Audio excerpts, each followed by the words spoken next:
Welcome back to Develop Lex. Today we are stoked to have on Clarence Cundiff. Clarence has been a listener of the program for a long time, and I've been friends with Clarence. Me and Ross have been friends with Clarence for a while. Clarence is a very regular person at all commercial real estate events and has kind of a unique background between being a real estate investor, also doing appraisals, just kind of being in and around real estate in a lot of different ways. So we felt like Clarence would be an amazing interview to be able to touch on many things, but the biggest theme with Clarence is just understanding value.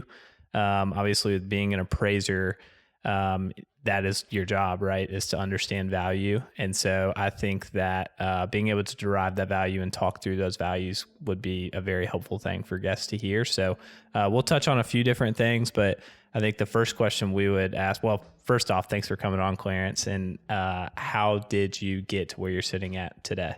Well, thanks for having me. I came to Lexington out of school, kind of broke and wonderless, and I grew up in a real estate family and wound up being gracious enough to have Keith Mays and Dwayne Wheeler, Jeff LeGrew at Atlantic Appraisal took me on as an apprentice or a trainee. That's the way the appraisal business works. And so they taught me the appraisal business, and I worked for them for about 8 years, and it was a great experience. And then eventually became on my own and did some investing along the way. Sweet. And so originally from Lexington? Originally from Somerset, high school, Madisonville. Yeah. College in Danville, and now I'm here. So I've covered Central Kentucky fairly well. Okay. So what got you excited? Maybe excited isn't the word. I don't know that any of our jobs at 22. What got you interested in real estate, or what got you most interested in doing appraisals? I would say in 93, I came to Lexington and the economy was not great. I knew a little bit about real estate, had no experience about anything else, and so was trying to figure out a job, and that's where I landed. And 31 years later, I'm still here. Nice. I don't think I knew anything different, so but it seemed to be a good avenue. But did you have any sort of real estate experience in your family, or what kind of? I did. Both my grandfathers were in real estate, so I had one that was kind of a developer in Somerset. He probably built a lifestyle center in the 70s in downtown Somerset, so office and a little bit of retail and apartments all on one property. And then my other grandfather had rent houses that I worked on as a kid, and my reward was to go fishing with him. Nice. That's awesome. Okay. So started at age 22? In the appraisal world at age 22, yes. Age 22. In the real estate world, or probably at age 6. Yeah. So I was going to say, okay, so we're kind of skipping 30 years now, but, and we'll get to some lessons learned along the way and get into some of your stories, but how 31 years are you sitting here today? Like what have you done over the last 31 years in terms of like what's your day-to-day looked like? My day-to-day, I probably focus on my appraisal side mostly. I mean, that's my bread and butter. I say that's how I eat. But I've been able to accumulate some rental property along the way. Hopefully that'll be a good retirement for me. But I do manage most everything myself, so that can distract me fairly quickly. Yeah. And in particular, you are a commercial appraiser, or is there a distinction just there? Commercial. I tell people I'd rather work at McDonald's than do residential appraisals. So what is the commercial world look like? How do you think through the appraisals? What's your day-to-day look like when that is the job of the day? So most of my clients are mortgages. So I contact the property owner. They're looking for some sort of financing, whether it's a purchase, maybe a refinance. So I contact them, and then we'll go through the process of what do you have? Is it an income producing property? Is it owner occupied? What's the highest and best use? And then how do we get to value based on what their goals are? And just, we've talked about the process of just buying property in general on the show, but an appraisal is a huge part of that process, and can actually make or break a deal, as I'm sure you know. Yes. And people have gotten either really excited when you called, or really, I guess you wouldn't be calling, the bank would be calling. But it is a huge part of the process. Can you explain when that part happens within the process of buying or purchasing an asset, and what the steps to an appraisal look like? Well, generally I'm the last person. So buyer and seller, or if you got a person who's just refinancing, they're working with their bank. They've gone through with their loan officer. They've done their underwriting at the bank level. And then I'm just a reassurance to the bank that their collateral is going to be sufficient for the loan that they're doing. So maybe touch on, I know that there are different ways, there are different approaches to appraisals. What are those different approaches? And can you kind of give a little bit of detail behind the breakdown, or maybe some use cases for different types of properties you appraise? Well, the cost approach, we have cost and sales comparison and income approaches. The cost approach is just what would it cost me to buy the land and build the building, and then maybe try to determine any sort of depreciation. That's mostly the least reliable, just because depreciation is really difficult unless it's a brand new property. The income approach is the one that most of us deal with as investment property. What's the income that's coming in? How much vacancy do I have? What are the expenses to operate the property? And then what's the rate of return that I want on my capital, and what kind of return do I get from that, and transpose that into a value. And then for owner-occupied properties, it's kind of like a house appraisal where you're just looking at sales comparison. What are other similar properties selling for? So one layer below that, when you first started, couldn't get on to PVA's website and just click around seeing what recent sales were. What did that day-to-day look like there versus now? You know, it's a different world. I look at you all, and you're so much younger, and we went to the PVA office. Hopefully you had a contact there that would help tell you about sales. You networked with a lot of people, which is why I go to a lot of the networking events. So you hopefully hear about sales that are happening in the marketplace and talk to people. But you spend a lot of time going to the PVA offices, maybe bring some donuts and try to get on their good side to get information. There was a gentleman here locally, Nelson Kesey, who used to print up commercial sheets, and then he would photocopy them and they would get passed around to us. So I spent a lot of time, you spend a lot of time doing research, going to the courthouse, researching deeds. We actually printed reports and hand delivered them or sent them in FedEx. 35 millimeter cameras, taping photos into reports. So a little bit of a detective. A lot of detective work, yes. So because, and I guess this would be because I'm ignorant to the subject, do you all have any sort of database internally as appraisers, or are you given the exact same resources as me as a listing broker, or just a broker in general, at your disposal? I have the same access that you guys do. I mean, I subscribe to the PVAs. Yeah, I use CoStar, KCREA, Crexy, all the different ones. But I do have a database that's a software program that was built for appraising, or just for anybody.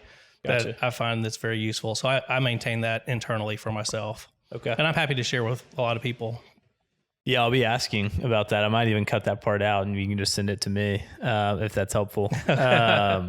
So one thing that's unique that we talked about before the show about the appraisal process or becoming an appraiser, because you've been an appraiser for a long time. You told me that your son is actually now joining the family business, if you'd call it that. Is the process to becoming an appraiser is a little bit high barrier of entry. Is that accurate? That's correct. I think the current rules are for commercial appraising, does require a college degree, but you have to work for someone for 3 years and have 3,000 experience hours. And then I think there's like 300 classroom hours that are specific to appraising. So it's almost like getting a master's degree or a CPA, some people. I mean, maybe not quite that level. And then there's a state test at the end, but it's technically a federal test, but licensing is state. Individually this for each state. Develop Lex is sponsored by SV & Stone Commercial Real Estate, a full-service commercial real estate firm located in Lexington, Kentucky, affiliated with the SVN International Network, which is comprised of over 1,600 advisors and staff and 200-plus offices across the globe.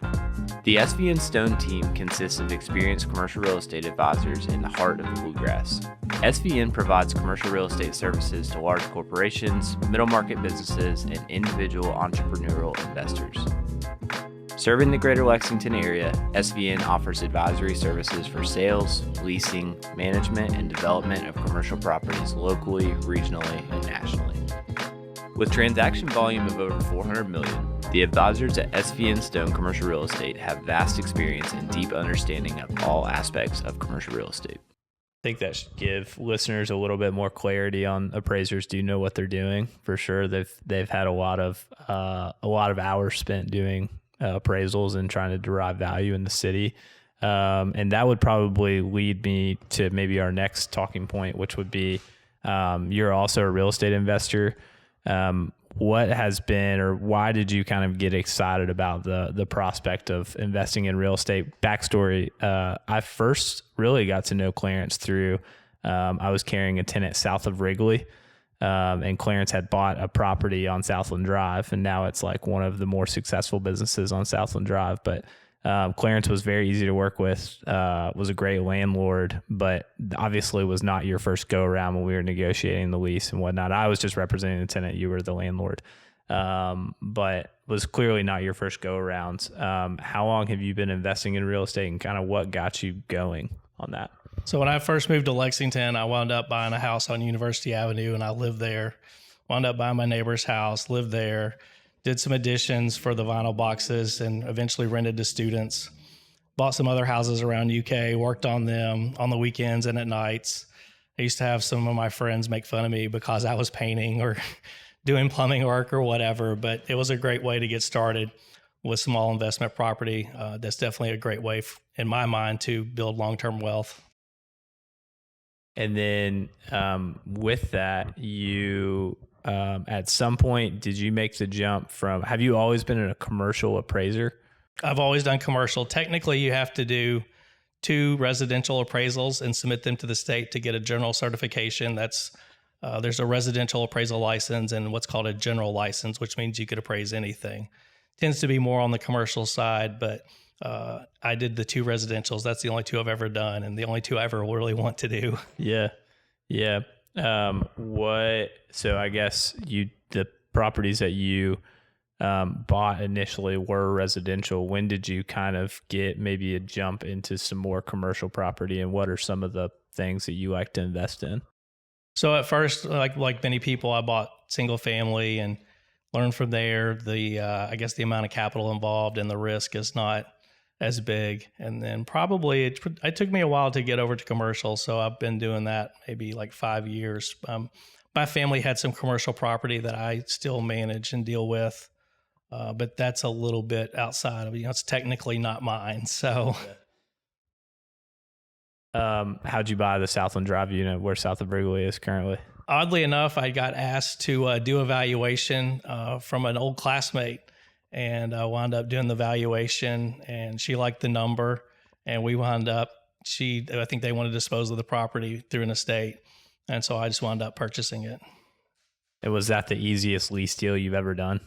It probably was. It was pretty easy. I kind of laugh. I think I told somebody along the way, I mean, I've got these 5-bedroom houses on campus, and the rent on those 5 bedrooms is more than the rent on Southland Drive on a monthly basis. So yeah, we were getting down to some details, and I don't do great sometimes with little details. So yeah, I was just happy to have Randall and you come along, and it's been a great process because it seems like he's doing really well and improved the property. And yeah, he cranked some Italian beefs in there for sure. Me and Clarence just connected. If anybody that is listening right now watches The Bear, Clarence just finished the season 3 last night. No spoilers. We will not give spoilers. Right. No spoilers. But it's funny getting to know Randall and the Chicago feel, and obviously have visited Chicago before. He is definitely true gritty Chicago. Yes. Is very much a Chicago restaurant guy, and he's really good at what he does. Okay, so started buying commercial property. That in particular is retail, but it sounds like you also own some multifamily. I do have some multifamily. So I have single family, multifamily, and mostly retail on my own investment side. And what are some of the qualities that maybe, I think it's just unique because there's so many different ways to derive value for a property. And sometimes there's a little bit of emotion in that for real estate investors of like what I think this could be. Retail is a little bit, there are comps that support the pricing, but there are user properties, being able to house businesses. There are pure investment properties like yours. I'm going to guess when you first bought that shop that you didn't think it was going to be a Chicago beef and hot dogs place. But I did not. but then multifamily, it's like pretty straightforward as to what is going to go there. Is there a different way to derive value that you use for properties like a retail property versus a multifamily property? Well, they're both generally income based, but the smaller retail can be owner occupied, where owners are more willing to pay for a property so that they can own their own destiny, as compared to just being a tenant. Maybe you have a 10-year lease and then the owner decides to do something different. So you'll find owners or buyers that operate their own business as owner occupied are willing to pay a little extra. So that's where the highest and best use can differentiate between true investment property and owner occupancy. So we also hear you're a developer now. I'm trying to be a developer these days. Well, welcome to the dark side. Walk us through that deal. What's the origin? What's the destination? I guess it was something I always wanted to do. And so I bought a small piece of property on North Limestone, and it'll be kind of a small retail strip type incubator space. And what's the process feeling like right now as a developer? Are you? Well, you definitely have to have patience for the long game. I guess I learned that 2 buildings creates a major development plan in Lexington.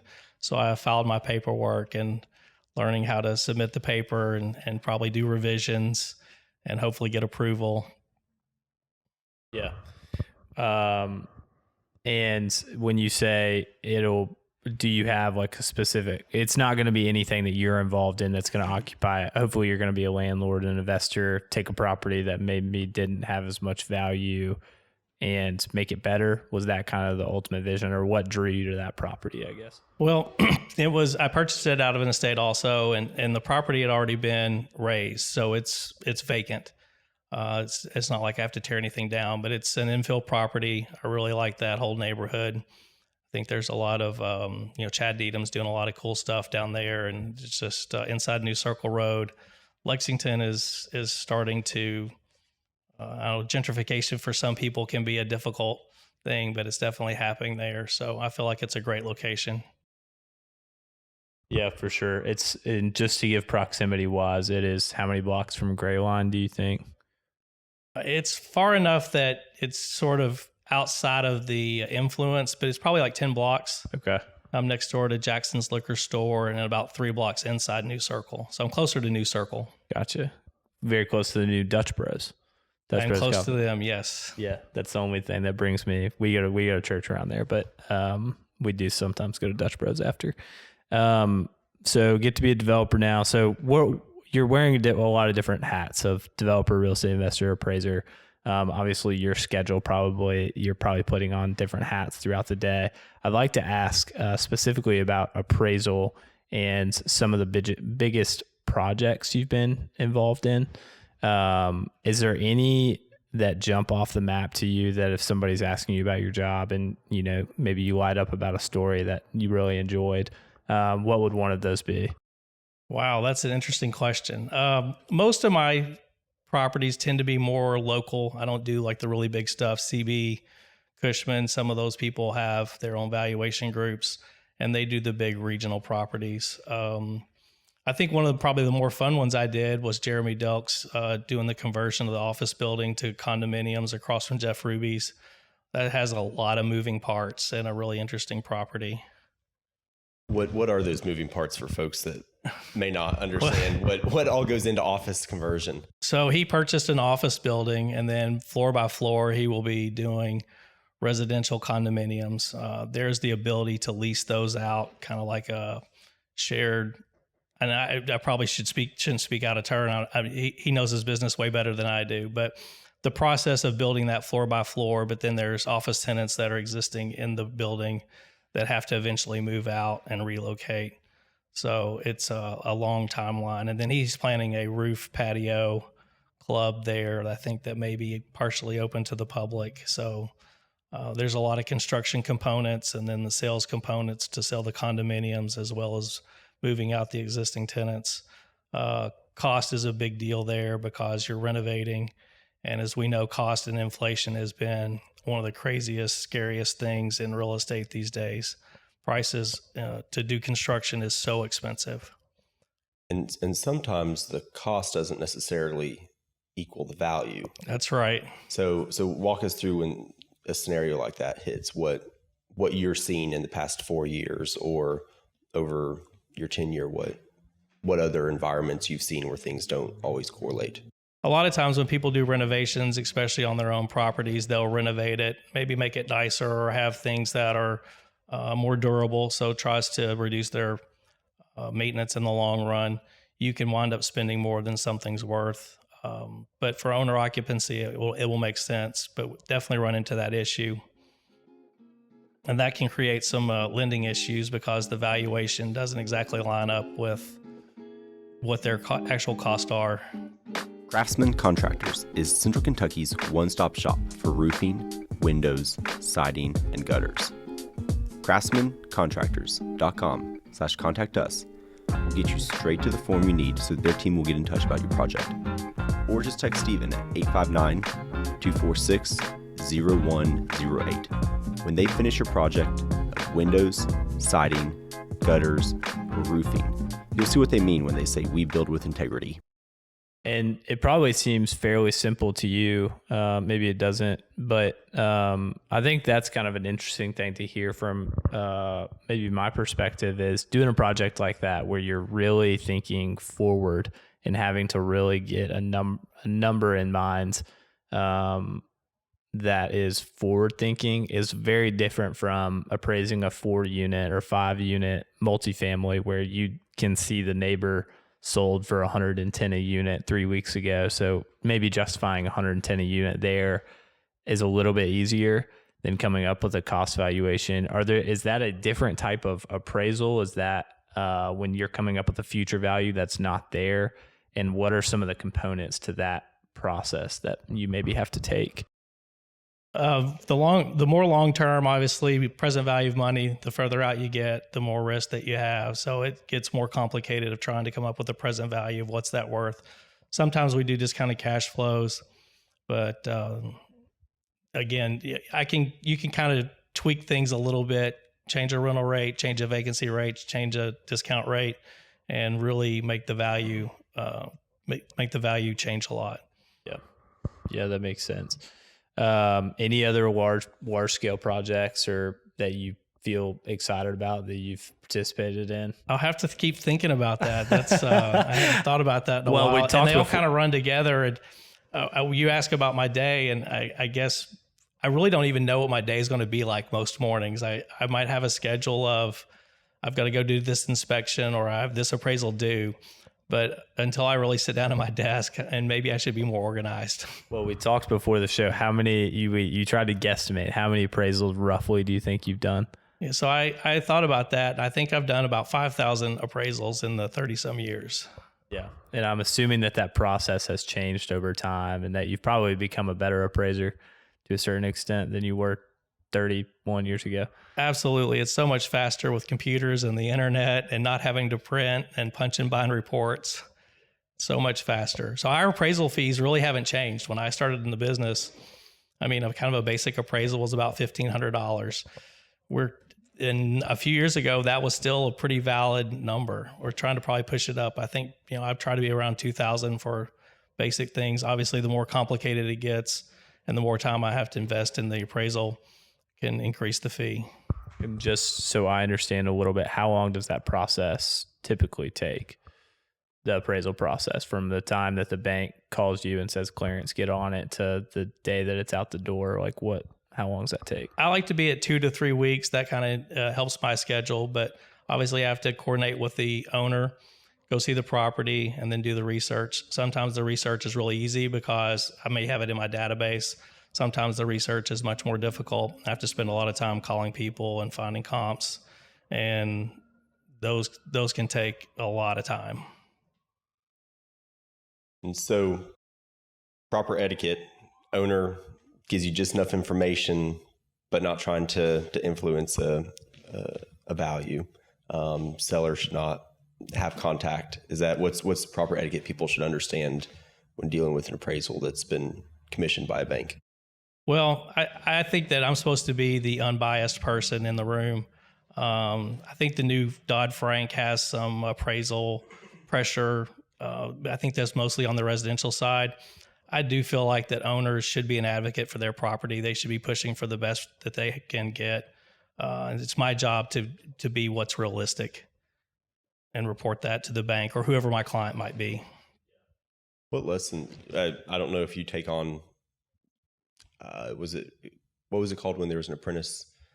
Oh, trainee. If yes. you take on trainees, what are the things that most trainees you have to teach them out of doing that they might want to lean towards jumping it, leaning on this value too much, or doing this, or what mistakes?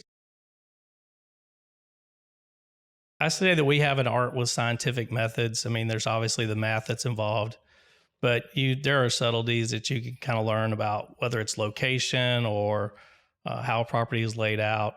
Small changes, as I mentioned, small changes in income and expenses can really impact value. So teaching them how to understand those subtleties can be difficult. And I think some people just get it. To me, it's very straightforward. But for a lot of people, they get lost in the weeds very quickly. Or maybe they get emotional. I'm not sure where it is, but those people tend to have a disconnect. Yeah. That was going to be my follow-up question a little bit earlier is you just said the word emotional. Have you felt differently? I guess two parts of the question. With your real estate investing side of things, has that been a different maybe experience in terms of a bias or an emotion compared to the appraisal process? Like, have you felt yourself getting emotional when you think of a property, or what does that look like? Absolutely. I can get emotional about my own properties. And from the appraisal standpoint, it's very logical, very straightforward. But when you own your own property or when you're doing your own investing, and I think that helps me be a better appraiser because I definitely understand the process better. Sometimes people have certain rationale, whether it's location. Investors like to have things that they can see and feel and touch. So if an investor has capital, they may be willing to overpay for a property that's close by that fits into their portfolio.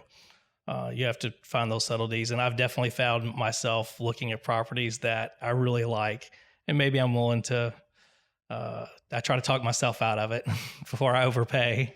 Yeah. Yeah, because it is true. There's sometimes the real estate investor may, or maybe even the seller in some cases, sees something maybe intangible that an appraiser doesn't necessarily agree with, a buyer another party doesn't necessarily agree with. Doesn't necessarily mean that that's not the market value for the property, because I guess the market value for the property, or the value for the property, is what somebody pays for it. But it does mean that it maybe can't be justified by what'd you say, a scientific method behind getting a value. Right. The scientific method is the math. And definitely with value add properties or new properties, you have to, and the owner's job is to sell me on a dream. This is what I can accomplish. And after you do a renovation, how much extra rent can you get?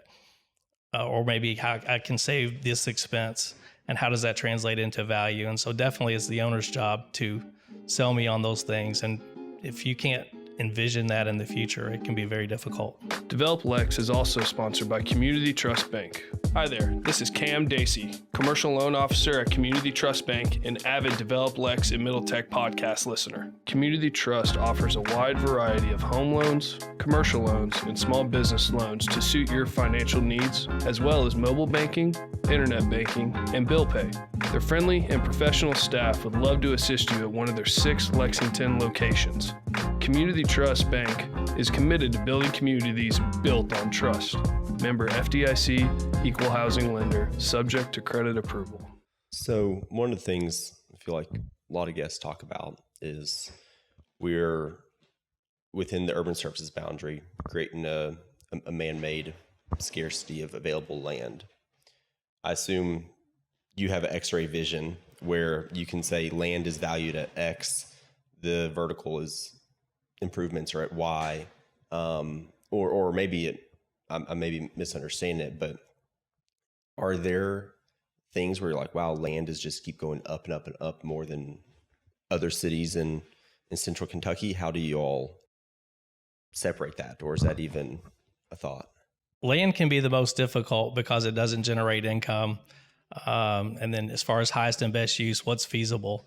So if we were to have a recession and the feasibility of actually building something is essentially zero, and you may have to hold that property for 5 years, the holding cost can actually put downward pressure on land. So the people that have the capital that can stockpile land, it definitely takes some capital and some patience to do that, which can make land valuation very difficult, because if there's not current demand for it, then its value can be diminished quickly. And I guess thinking out loud here, in a place like Lexington, it would be very difficult to forecast land value, especially if somebody's going to quote unquote land bank. It would be very difficult to forecast land value 5 years from now, because we don't really understand what the demand or what the supply of land will be. Absolutely. So how do you, is there really any way to take that into account? That's the art, I guess. I think in Lexington, we have essentially run out of land. I think that's been a reoccurring theme in your podcast, and it's definitely reality. I'm glad to see that the city is expanding. But I'm a big fan of protecting the horse farms. I think our expansion probably looks very reasonable. But outside of that, I don't know. I mean, the next expansion, which may not be in my lifetime, I'm not sure we need another one, but that may change in 20 years. I guess we'll see how this first one goes, and then we'll reevaluate. What's your favorite? We can't say favorite because that's an emotional word. What is the best corridor for retail, or what is the best street for industrial? Or do those people, I hear everybody love to say, oh, this is a Mercer Road industrial, and you're like, a Lexingtonian is clicking, thinking, oh, this is incredible. Does street names matter, like Main Street or? I think street names do matter. Nicholasville Road obviously has been the prime retail corridor. Hamburg changed that, and I heard some national type people who came to Lexington, all of a sudden they went from we need one location on Nicholasville Road to we need 2 locations. And Hamburg definitely divided the city's retail nodes. I'm a big fan of Richmond Road. And then on the industrial side, Mercer Road's great. But anything that is near New Circle and what I call mom and pop industrial in this town is just great. That would probably be my favorite investment. I probably don't own any because it's so expensive and such high demand. Yeah, we see that on our side a lot. I was just thinking, I'm not going to put you on the spot right now, but it would be kind of fun to do like a value with Clarence segment for our podcast, and just every other week or Price is Right. Yeah. Yeah. And maybe at some point you would just guess a price per foot on a building on Nicholasville Road. But let's just try it one time. Freestanding, this is, we might have to cut this part out. Freestanding 5,000 square foot building with a drive-through on Richmond Road. Credit tenant? Huh? Credit? No, vacant building. Yeah, well, Ross was definitely hitting the right thing. It's what's the credit of the tenant and what's the term of the lease. So quality and quantity of the income stream. As a vacant building, 5,000 square feet is probably a little big for most restaurants. Drive-throughs definitely advantageous. You could be at $30 a square foot, which could translate to $300 in value for the quick, 10 cap rate type property. Yeah.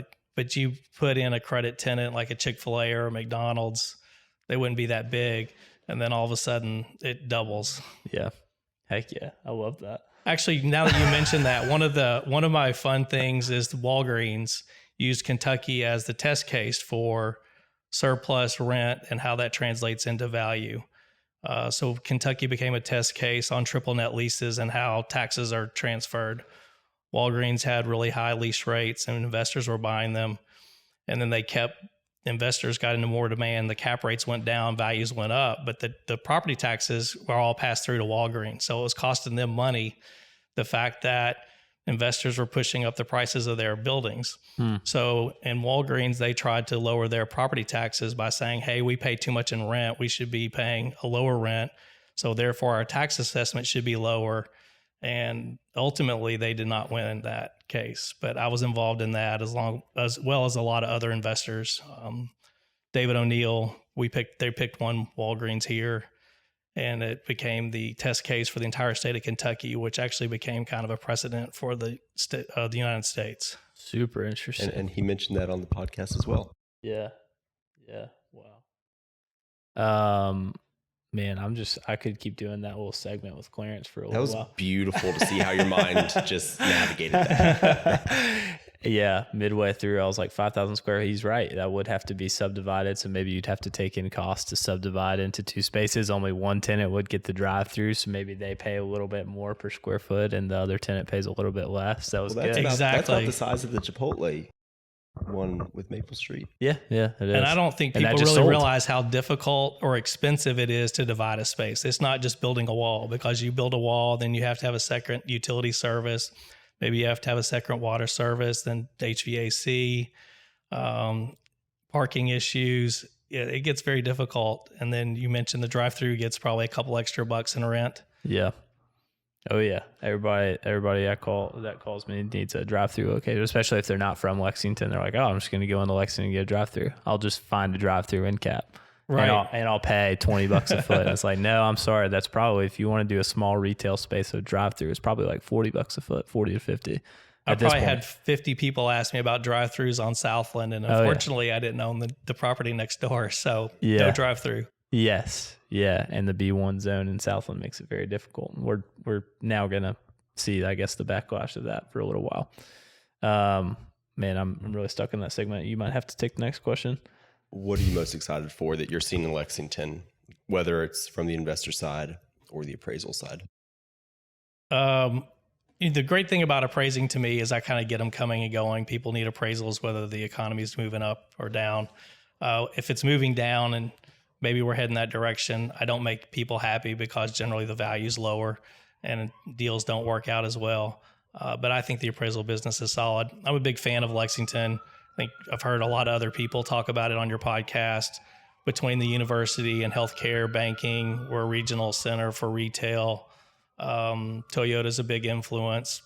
I wouldn't say we're recession proof, but our highs aren't as high and our lows aren't as low here. A lot of people want to come to Lexington.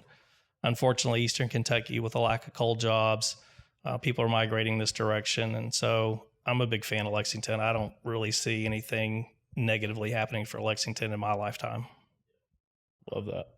We would probably agree. I would say kind of a parting thought would be, we didn't ask you a lot of specific like cap rate details or anything like that while on this format, because we don't want to nail you down.